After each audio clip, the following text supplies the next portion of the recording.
Hi, everybody. My name is Lucy Morrison. I am a Zoo Sci student, Master's of Science, graduating in the spring of 23.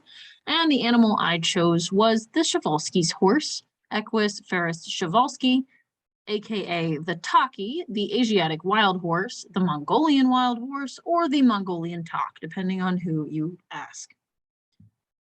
These guys are a pretty small, compared to modern domestic horses, stocky, orangey, red, brown horse, sometimes gray, yellow, but not very common, with a dark brown mane. They have the pretty classic counter shading coloration with the darker on top and lighter on their underbelly. A little bit of light on their nose with some darker areas around their nostrils, dark on their forelegs, and there's some very, very faint horizontal stripes on their forelegs in that darker area as well. Their mane sits straight up. They don't have a forelock, which is that little tuft that's on the forehead of a domestic horse. They have a short guard hairs at the base of their tail that go into longer, full horse-like tails. And they actually shed their hair yearly, depending on the weather. These guys, like I said, they're not huge, 1.42 meters tall for a male at the withers or at the shoulder. That's about 4.56 feet or 13.98 hands if you are a horse person and you need to compare horse sizes in hands. Females 1.37 meters, 4.5 feet, or 13.48 hands. 200 to 300 kilograms for these guys. So between 400 and 660 pounds. So again, not huge by comparison to other domestic horses. More of a like pony-sized horse for sure. The IUCN currently has them listed as endangered. They have been listed as endangered since 2011. Their last assessment date was 2014. They were extinct in the wild, though, from 1969 to 1996, and then critically endangered from 2008 until 2011. So these guys have gone through a massive effort to enable them to not be completely extinct in the wild. U.S. Fish and Wildlife Services has them listed, and they have had them listed since 1976 as endangered, but as a foreign species, they're not going to do anything more than acknowledge them as an endangered species. Taxonomy for these guys. So they are obviously Animalia, Chordata. They are class Mammalia, order Paracedactyla, family Equidae. They're a horse. They're an odd-toed ungulate. Their taxonomy has changed a little bit over the years. Originally, they were Equus caballus, then Equus ferus, then Equus Przewalski when they were, quote unquote, discovered by a Russian explorer general in 1881. And then finally, we've settled on Equus ferus Przewalski as of 1986. So the study here was the Goto et al. Study in 2011. This one here. And both of these lovely phylogenetic trees come from that study. So this one here shows the divergence times in million years ago at the base. And then here, this upper number is when they diverged. And then the lower number is probabilities of that divergence. So here you've got all of the Przewalskis and caballus, and then up top, somewhere in the 2 million years ago breaking off, is the Przewalski, the Somali wild ass. And then you have this Przewalski haplotype breaking off somewhere in the 0.16 million year ago range, and then everybody kind of filtering off since then. Then you have down here in figure 3, you have two different neighbor joining trees. This one is based on autosomal sequences and X chromosome sequences, and this one is based on autosomal sequences and pairwise genetic distances. So again, as you can see, the Somali wild ass breaking off very early on as compared to everybody else. A shows the domestic horses breaking off and then the individual haplotypes sorting themselves out. And then B shows the individual haplotypes breaking off over time and eventually the Cabalistic breaking off at the end. Just to be clear, this does not mean that the Przewalski is the ancestor of modern horses. They are not the pre-domestication ancestor of modern horses. That has frequently been a misunderstanding. They are not the pre-domestication form of Equus caballus. They are a separate species. They have a common ancestor, but they are different species. For their historical global distribution, they are usually considered to be ranging in the Russian steppes, Kazakhstan, Mongolia, and northern China. So this bubble of these three countries butting up right here into the Gobi along this edge here, this whole section is their historic range since humans have been recording such things.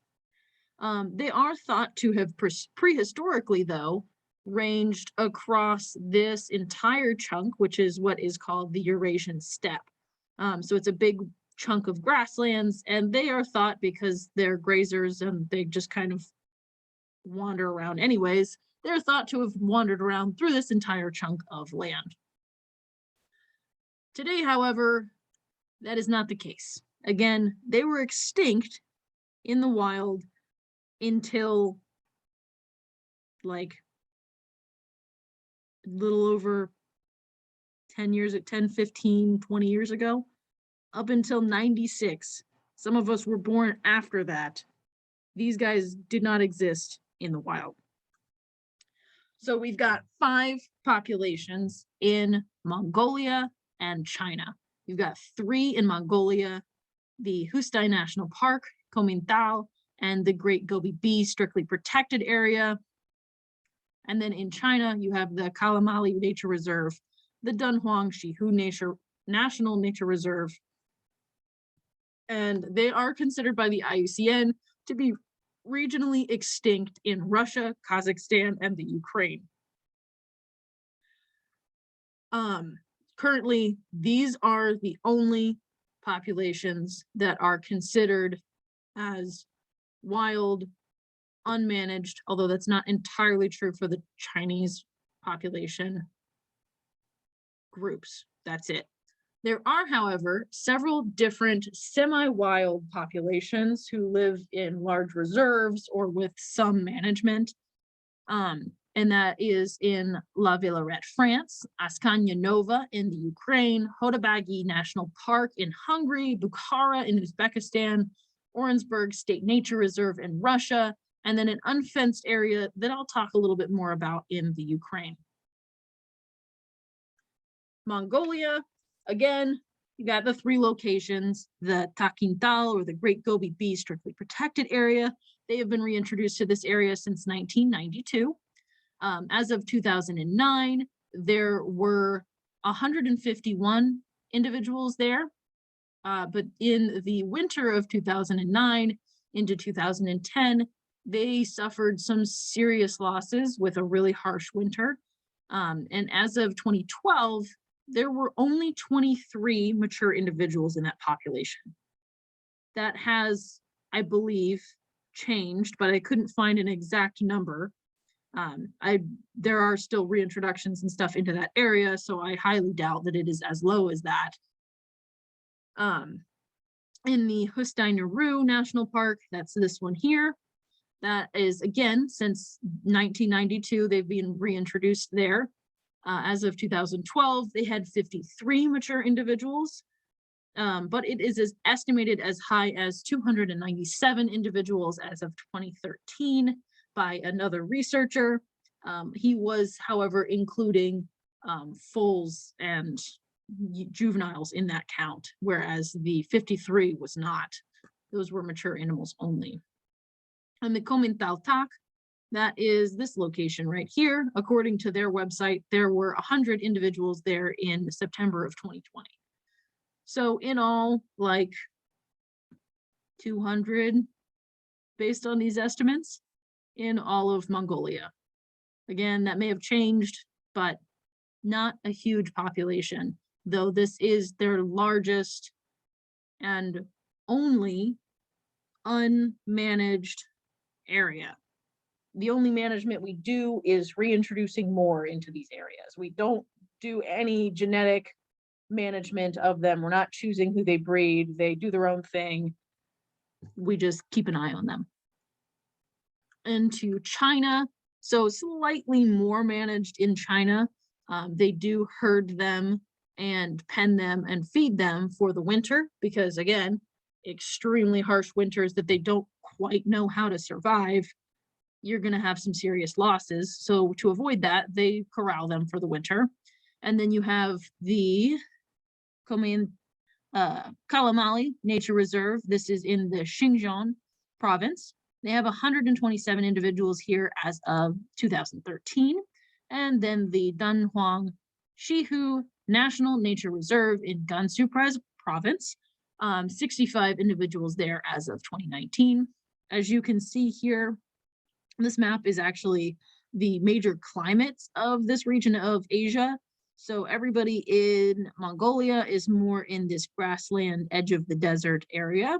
And in this northern part of China, they're right on the edge of the steppe grasslands into a little bit of more highland type area. Very similar grasses, just a little bit more mountainous as you get closer to the Himalayas. And they are, again, right on the very edge of the Gobi Desert. Russia, this is the Orenburg State Nature Reserve, and this is actually a photo of an individual on the Orenburg State Nature Reserve. And this is actually where the most recent AZA reintroduction candidates would have gone, but COVID happened, and then they pushed it back to 2021. And now, obviously, the war on the Ukraine is occurring. So I kind of doubt that we're really working with Russia on very much right now. So I'm not sure if they made it into Russia during that time or not. I couldn't find any record of whether or not they had actually put the 10 individuals that they were going to be sending. I don't know if they made it or not, or if they're just not even going to send them at this point. I have no idea. But as of 2017, there were at least 36 individuals who had been introduced into the Orenburg State Nature Reserve. And that reserve is right here, right on the edge of the steppe into Russia. Obviously, it continues into Russia along that corridor that we talked about earlier. But this is the corner here before you get into the Ukraine. But again, not a huge population there yet. It's a more recent introduction site though. So it makes sense that there's not a huge number of individuals because it hasn't been around for very long. And then we have the Ukraine. So you've got the Askanya Nova population, about 70 individuals down here in the steppe region, just north of Crimea. That's this little place here. And then you have another 60 individuals recorded in 2014, and then 137 individuals recording in 2019, just up the river, just above Kiev, into the broadleaf forest area of Ukraine. So odd place to put them, but when you have an opportunity like the entire Chernobyl exclusion zone, sometimes you just decide to just put them on the edge of their comfort zone and put them in the forested region, because what else can live there besides a bunch of wild dogs? Humans can't, so let's just let these rare horses live there. I don't really know what their thought process was with that, but it seems to be going okay. They've been there for just over 20 years now. So, and there's, again, over 100 individuals. Very interesting thought process on their part.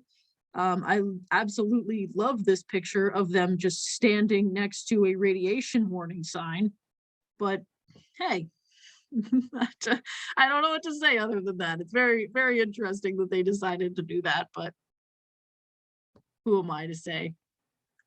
For their habitat, obviously, we've talked a little bit about it already, steppe grasslands and deserts. And the steppe is the big flat grassland between Eastern Europe and Central Asia. Again, that's the Eurasian steppe. It's not entirely flat. There are some mountainous regions, but they're not crazy until you go south enough to hit the Himalayas in that corner. But they're passable. So again, they could have ranged throughout that entire area prehistorically. Again, currently they live in the Mongolian side of the steppe without management or with little management. And the Mongolian part of the steppe is higher, drier, and colder. It's got very sparse grasses, 20 inches tops, 10 to 20 inches of rain per year. So very, very little rain, sparse grass. You got to kind of work for your living in those areas, which is, again, why they had such a hard time when they have a hard winter. They're coming from zoo populations. A lot of these, or generations previous, have not really taught them what to do in the case of a huge, harsh winter. So it's kind of hard for them because this is a really tough environment. And the western steppe, more towards the Orangeburg and Ukraine area, they do have more precipitation, hotter summers, cold winters, but not as cold as Mongolia. So they have a little bit more likelihood to make it, but not as much land as there is in that area of Mongolia, because again, not much can live there. So, and then the Gobi Desert, they, again, pretty close to the edge of the Gobi Desert. They're not entirely in the Gobi Desert because it's a desert and there'd be 2 inches or less of rain. On the edges, there's still only sparse plant life with very bitter winters and 8 inches of rain in the easternmost portion, which is the portion that gets the most rain.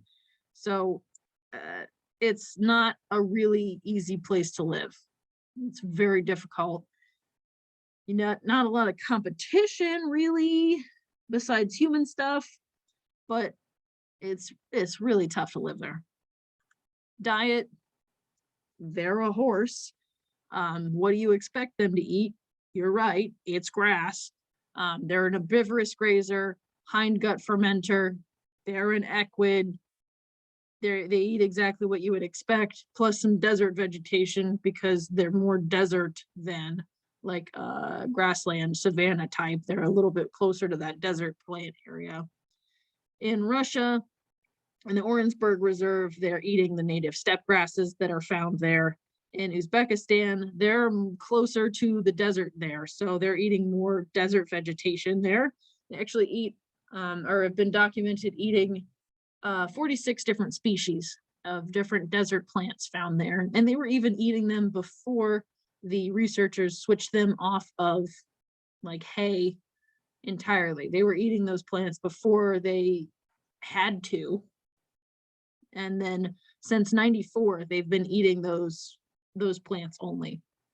And then in Chernobyl, again, obviously a little bit farther outside of their grassland region that they would normally live, but they do eat several species of grass and other vegetation there, including 2, which the researchers mentioned had antihelminthic properties. So they were eating plants that specifically helped to lessen their parasite load, which I thought was very interesting because I did not know that species would do that. So I thought that was very interesting. Another interesting fun fact is the reason that we know that or expect that they ranged all the way into France in the late Pleistocene 20,000 years ago range is because humans did record something that seems to look quite like a Przewalski. Got the light underbelly, the dark forelegs, the red-brown coat, darker on top with a dark mane and a little bit of dark on their face. So we're not 100% sure that this is a Przewalski. Obviously, it is an artistic interpretation. But because of this, cave painting in France, we expect that they did live all the way over into France during that time period. And we wouldn't have known that if humans hadn't doodled all over this cave. More fun facts. They are not Equus We've already been through that, but they can mate with them, which is kind of not exactly what we want, but still interesting nonetheless. And unlike other equid hybrids like mules and zonks, their hybrids are viable and can reproduce. So they produce fertile offspring between domestic horses and Przewalskis. So you might wonder, well, does that mean that maybe they're like a subspecies of the domestic horse then, or something weird? No, Przewalskis have 66 chromosomes. Domestic horses only have 64. So we're pretty sure that they're definitely different species. It's just the luck of the draw. They can mate together and not produce an odd number of chromosomes and result in hybrids that can reproduce, which is not really helpful for maintaining their genetic diversity as Przewalski's horses and not Przewalski half domestic horses. And a not so fun fact, their genetic diversity problems stem from the fact that their entire modern population is derived from 14 individuals. That's it. Their entire makeup is 14 individuals. 12 of those were wild caught, most of those being in the early 1900s, like 1900 to 1910, the last being caught much later in 1947. The other two individuals, again caught in the early 1900s, were hybrids. The sire was a Przewalski stallion for both cases, but the mother of one was a domestic Mongolian horse, and the other was a domestic Tarpan-like mare. We're not entirely sure what breed that one was, but it did look similar, but it was not right. So, yeah, not great. And as you can see from this lovely little graph over here, you've got the 45,000 years ago divergence, Equus caballus going down the domestication road around 5,000 years ago. And then you've got the descriptions of the Przewalskis in 1881. And within literally less than 100 years, they were extinct in the wild because we just can't have nice things. So you can see this significant bottleneck of the population, again, being derived from 14 individuals.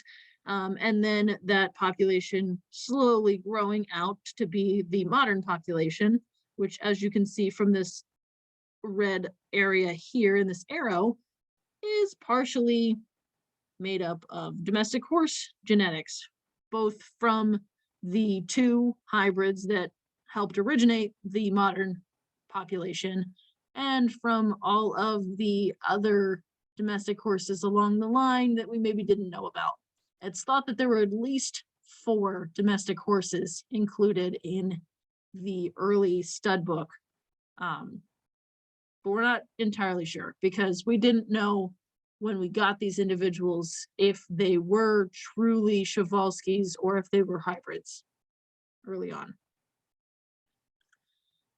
Means of impairment. So the major one that several articles mentioned was competition with livestock in the pastures of especially Mongolia and Kazakhstan. So because there is very limited grass resources, many of the herders in those regions will bring their livestock species into national parks, especially, and allow them to graze in the same areas where the horses would be preferentially grazing. So the horses are either driven out because they don't want to be near the people or driven out directly. So obviously they need to eat and they can't just let humans not let them eat. So that is currently one of the big areas of contention, trying to teach the herders that they can't come into the area where the horses are and kick the horses out. Again, the plants are pretty sparse here, so it's important that they are able to actually eat plants that they need. You can also have the possibility, increased possibility of hybridization when you have other domestic horses just kind of hanging out near Przewalski's, not necessarily, but it's a possibility. And then you also have the certain possibility of disease transfer when they're too close to the livestock species, um, or they're interacting with livestock species feces or something. So it's certainly a possibility. Means of impairment number two, sorry for the picture, a little graphic. Excessive hunting and poaching, especially historically, although this picture is not historic. It's from the earlier 2000s, I believe. It's from Chernobyl. So though hunting is not as much of a contributor today, it was a contributor to their original extinction event. So there were years of, obviously, during the late 1900s into like the 1960s, that region kind of had some political upheaval, instability, military stuff, the whole shebang. So if you didn't have food, why wouldn't you just go hunt the horse that lived out in the same pasture that your livestock lived in? So they were hunted in that region. There's not really a use or trade for hunting them today. They're not pangolins, nothing like that. Though poaching, again, has been documented recently within the last 10 years in Chernobyl. Means of impairment number three, humans.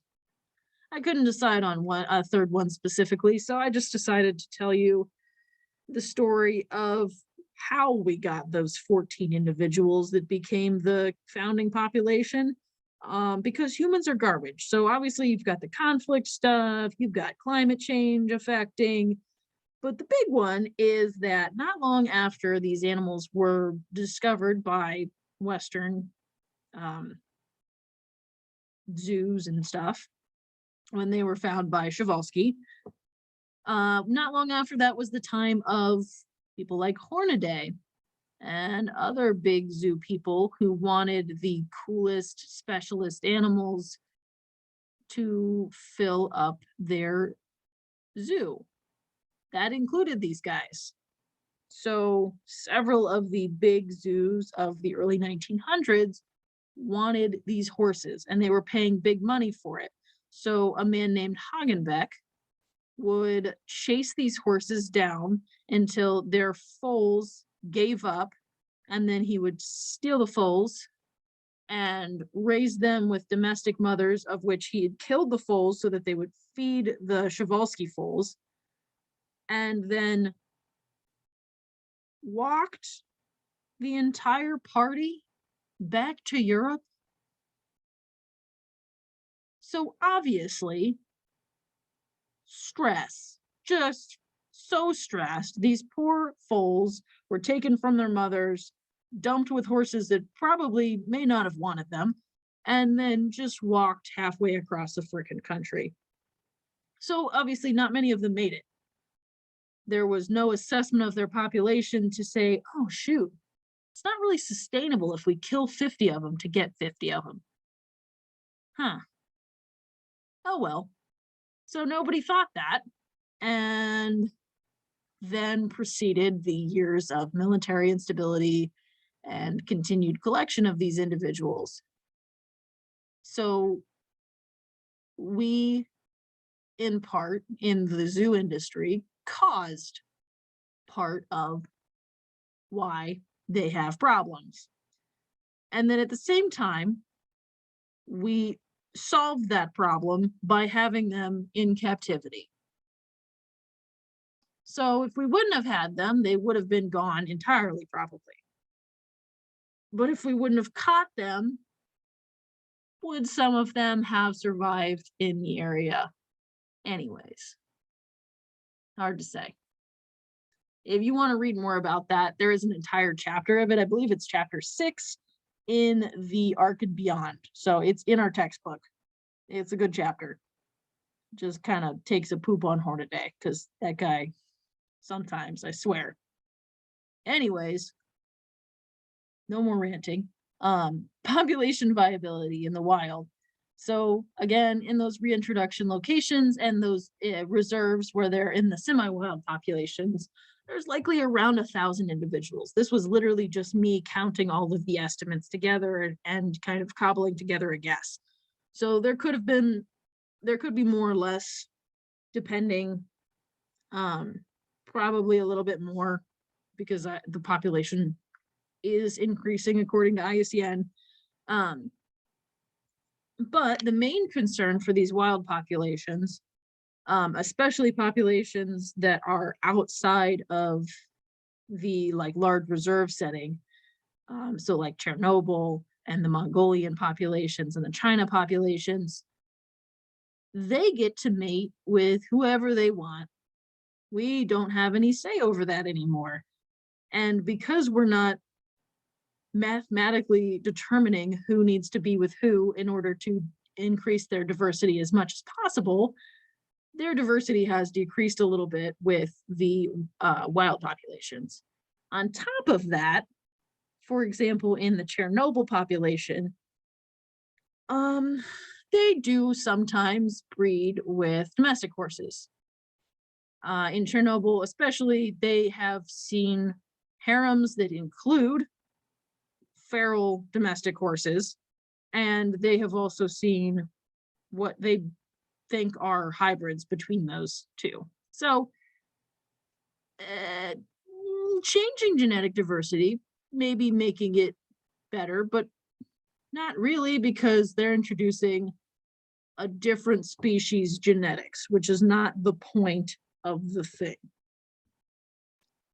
Population in human care, 1,988 total individuals as of 2014 in the stud book. And that actually includes all of the captive bred and the reintroduced population. Again, as of 2014. Genetic diversity, though, according to the AZA, is still not perfect because you've got 17 founders. So how on earth could you get it any higher than in the low 70s? So you've got it at 72.8 because you came from 14 individuals. At this point, everybody is like third cousins. Not exactly, but you get what I mean. Like everybody has probably had somebody else's genes in their pool. There are 132 individuals in AZA facilities, and they're looking to maintain that number to maintain this genetic diversity. But they can't really have any more in their current like management style. So there's not really room for more than the 117 to 130 individuals. And that is the like bare minimum that they need to maintain that diversity level. The EAZA has 836 individuals, including those in the Hungarian Nature Reserve. The main concern here is, well, we can say you get to breed with you, and we're gonna do artificial insemination so that you can breed with this stallion that's halfway across the country without having to stress you.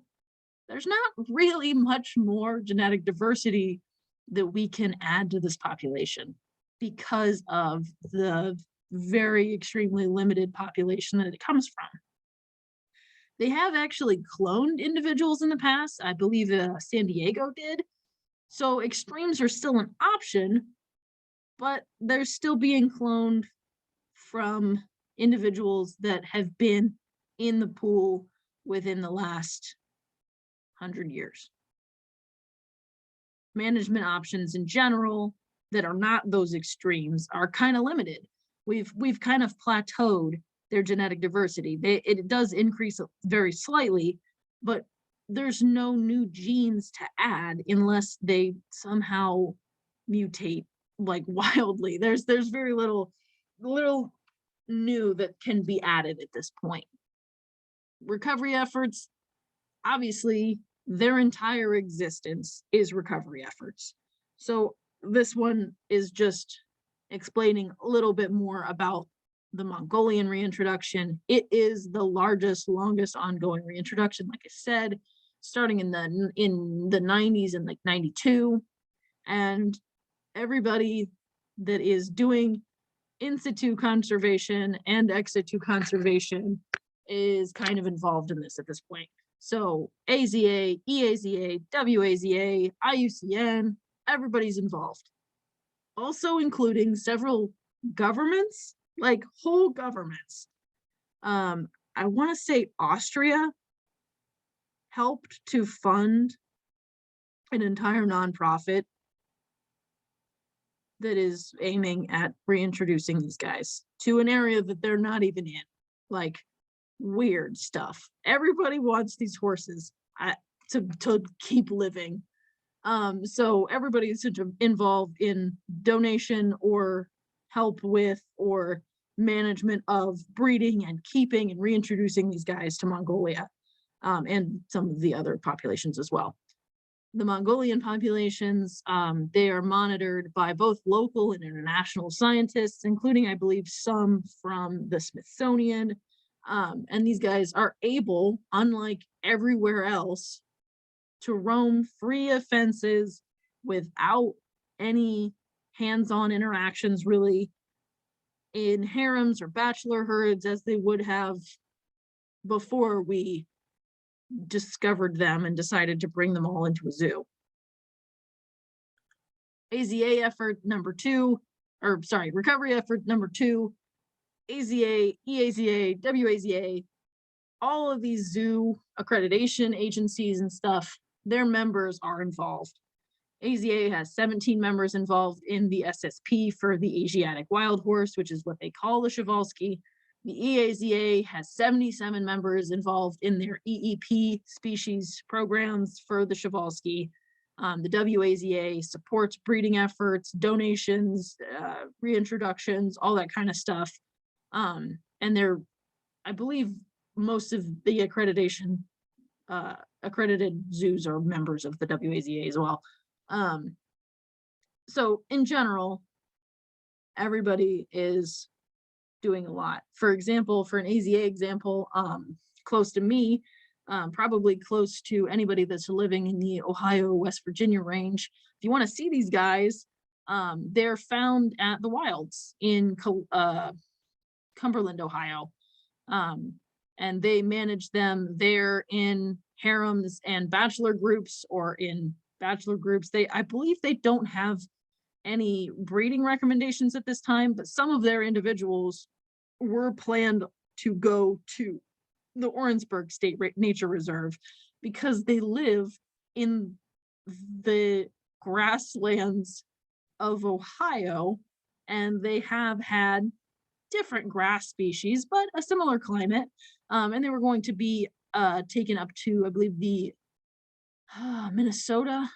Minneapolis Zoo, and introduced to a little bit colder climate before they were taken over to Russia. Again, don't know that that actually happened, but very interesting that the recovery efforts are literally only an hour and a half away from me. Very cool. Recovery effort number 3, again, more in situ. A lot of their stuff is into in situ reintroduction because, again, they would not exist in the wild without it. So China is the next largest, oldest reintroduction site next to Mongolia, with 2 introduction sites and at least 1 breeding center in the area. There are, again, slightly more managed than the Mongolian population, but the Mongolian population had a huge die-off because they weren't managed in this way. So give and a take there. But again, all of these big AZA, EAZA, WAZA, IUCN, all of these big guns in the conservation world are involved in their reintroduction efforts. And it is really a cool example of how all of these things can work together. Obviously, it's not perfect. They don't have the genetic diversity that they need to really take off again. Like, they can't get back to where they were, but they live in the wild again. There are almost 2,000 individuals, whereas less than 100 years ago, there were none except for in zoos.